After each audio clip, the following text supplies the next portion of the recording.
This is DMG and welcome to 7D System. In this video we're going to talk about the 7 pillars of role-playing games, and starting off with story structure.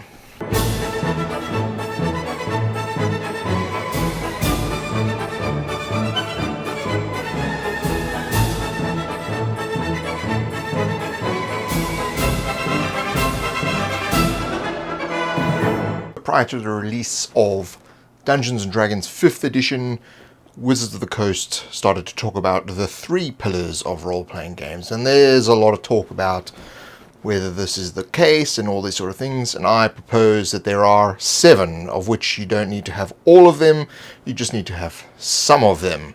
And we're going to go through those in several videos, but to lay it down, essentially the 7 are story structure, artistry, problem solving, exploration, interaction, combat, and time. So in any game there would be combinations of these, whether all of them or a subset of them, but it's important to consider all of these as part of your game in order to improve the quality of the game. Now, improving the quality of the game does not necessarily mean that your game is bad, it's just that you want to do better. And so these may help you in doing so, and this is not to say that this is the be-all and end-all and it's all you have to do. This is just something to contemplate when you're actually starting to run your games or playing your games as either a GM or director or whatever, or a player of an RPG.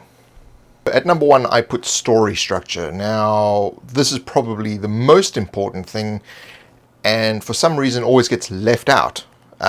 Yes, you can have exploration and combat and interaction, but without a cohesive story structure, all of those 3 fall apart. So, you know, it's pillars that are holding up nothing.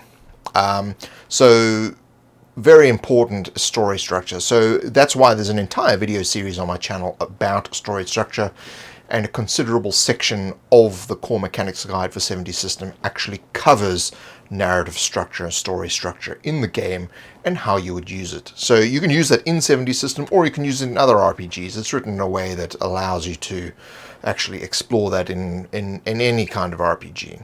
The structure of how your story is put together helps blend all the other pillars together. So it helps bring a when should we have combat, when should we have exploration, when should we have interaction, why are we having these things, and then the artistry, the time, and the problem solving are all mechanics within the story structure, but also stand on their own as important parts of the overall schematic for your game. Very important to consider, where is your game going? Where is all these characters and combats and explorations and, you know, all this stuff? What is it for? Where is it going? What is the ultimate aim? You need to have that sort of meta structure in mind. So when you have a look at the videos on narrative structure and on storytelling in RPGs, there is a section on multiple narrative threads, which will discuss that further. So the first pillar is story structure. And so from there, in the next few videos, we'll talk a little bit more about that in games, and then we'll move on to the other 6. So artistry, problem solving, exploration, interaction, combat, and time.